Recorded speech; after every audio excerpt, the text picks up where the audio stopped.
Ganesha tutorials YouTube ಚಾನೆಲ್ಗೆ ಸ್ವಾಗತ. ಈ ಚಾನೆಲ್ ಅನ್ನು ನೀವು ಮೊದಲ ಬಾರಿಗೆ ನೋಡುತ್ತಿದ್ದರೆ ಸಬ್ಸ್ಕ್ರೈಬ್ ಮಾಡಿ ಹಾಗೂ ಬೆಲ್ ಐಕಾನ್ ಅನ್ನು ಪ್ರೆಸ್ ಮಾಡಿ. मेरे प्यारे बच्चों, आज मैं 10वीं कक्षा के पाठ पढ़ा रही हूँ. पाठ 5 मेरा बचपन ನನ್ನ ಬಾಲ್ಯತನ. लेखक नाम डॉक्टर APJ अब्दुल कलाम. अच्छा बच्चों, ध्यान से देखो. इस पाठ के द्वारा छात्र सादगी, धार्मिकता, सहिष्णुता, मिलजुल कर रहना और किताबें पढ़ने का प्रयोजन आदि की प्रेरणा पा सकते हैं. ಈ ಪಾಠದ ಮುಖಾಂತರ ವಿದ್ಯಾರ್ಥಿಗಳೆಲ್ಲರೂ ಸರಳತೆ, ಧಾರ್ಮಿಕ ಸಹಿಷ್ಣುತೆ, ಮಿಲ್ಜುಲ್ಕರ್ ಒಟ್ಟಾಗಿ ಯಾವ ಥರ ಇರಬೇಕು, ಮತ್ತು ಪುಸ್ತಕಗಳನ್ನು ಓದೋದ್ರಿಂದ ಏನು ಪ್ರಯೋಜನ ಅನ್ನೋದ್ರ ಬಗ್ಗೆ ಇಲ್ಲಿ ಪ್ರೇರಣೆಯನ್ನು ನೀಡಿದ್ದಾರೆ. देखो, मेरा जन्म मद्रास राज्य अब तमिलनाडु के रामेश्वरम कस्बे में एक मध्यमा वर्गीय ಪರಿವಾರ ಮೇ ಹುವಾ ತಾ. APJ ಅಬ್ದುಲ್ ಕಲಾಂ ಅವರು ತಮ್ಮ ಕಥೆಯನ್ನು ಹೇಳ್ಕೊಳ್ತಾ ಇದ್ದಾರೆ. ಅವರ ಜನ್ಮ ಮದ್ರಾಸ್ ರಾಜ್ಯ, ಇವಾಗ ತಮಿಳ್ನಾಡುನ ರಾಮೇಶ್ವರಂ ಚಿಕ್ಕ ಪಟ್ಟಣ, ಅಲ್ಲಿ ಮಧ್ಯಮ ವರ್ಗದ ಪರಿವಾರದಲ್ಲಿ ಜನ್ಮ ನೀಡಿದರು. ಮೇರೆ ಪಿತಾ ಜೈನುಲ್ಲಬದ್ದೀನ್, ಅವರ ತಂದೆ ಹೆಸರು ಜೈನುಲ್ಲಬದ್ದೀನ್.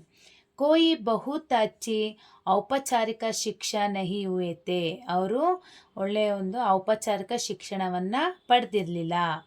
ನಾ ಹಿ ವೇ ಕೋಯಿ ಬಹುತ್ ಧನಿ ವ್ಯಕ್ತಿ ಥೆ, ದೊಡ್ಡ ವ್ಯಕ್ತಿಯೂ ಸಹ ಆಗಿರಲಿಲ್ಲ.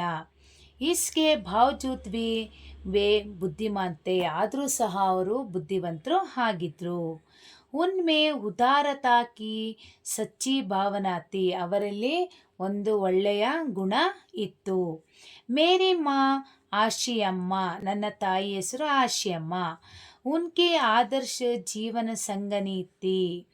ಮೇರೆ ಮಾತಾ ಪಿತಾ ಕೋ ಹಮಾರೆ ಸಮಾಜ್ ಮೇ ಏಕ್ ಆದರ್ಶ ದಂಪತಿ ಕೆ ರೂಪ್ ಮೇ ದೇಖಾ ಜಾತಾ ಥಾ.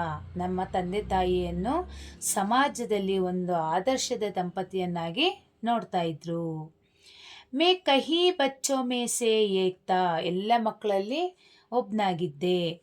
ಲಂಬೆ ಚೌಡೆ ವ ಸುಂದರ್ ಮಾತಾ ಪಿತಾ ಕಾ ಚೋಟಿ ಕತ್ ಕಟಿ ಕಾ ಸಾಧಾರಣ ಸಾ ದಿಖ್ನೆ ವಾಲಾ ಬಚ್ಚಾ, ಉದ್ದ ದಪ್ಪ ಹಾಗೂ ನೋಡೋದಕ್ಕೆ ತುಂಬ ಸುಂದರವಾಗಿ ಕಾಣಿಸುವ ಮಗ ಆಗಿದ್ರು.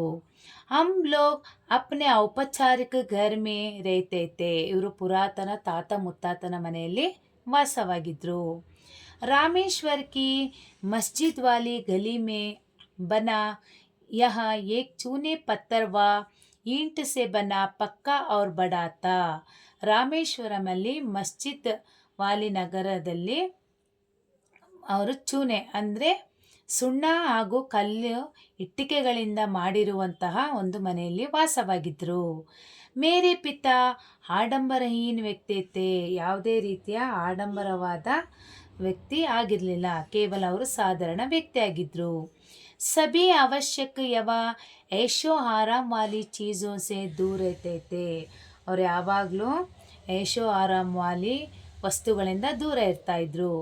पर घर में सभी आवश्यक चीज़ें ಸಮುಚಿತ ಮಾತ್ರಾ ಮೇ ಸುಲಭ ಸೆ ಉಪಲಬ್ಧ, ಆದರೆ ಮನೆಯಲ್ಲಿ ಎಲ್ಲ ರೀತಿಯ ಅವಶ್ಯಕ ವಸ್ತುಗಳು ಇರ್ತಿತ್ತು. ವಾಸ್ತವ ಮೇ ಕಹೂಂಗಾ कि मेरा बचपन बहुत ही निश्चिंत और सादगी में बीता. ವಾಸ್ತವವಾಗಿ ಹೇಳ್ಬೇಕಂದ್ರೆ ನನ್ನ ಬಾಲ್ಯತನ ತುಂಬ ಆತಂಕ ಇಲ್ಲದೆ ಸರಳತವಾಗಿ ಬೆಳೀತು. ಭೌತಿಕ ಯಾವ ಭಾವನಾತ್ಮಕ ದೋನೋ ಹಿ ದೃಷ್ಟಿ ಸೆ, ಭೌತಿಕವಾಗಿ ಹಾಗೂ ಭಾವನಾತ್ಮಕದ ದೃಷ್ಟಿಯಿಂದ.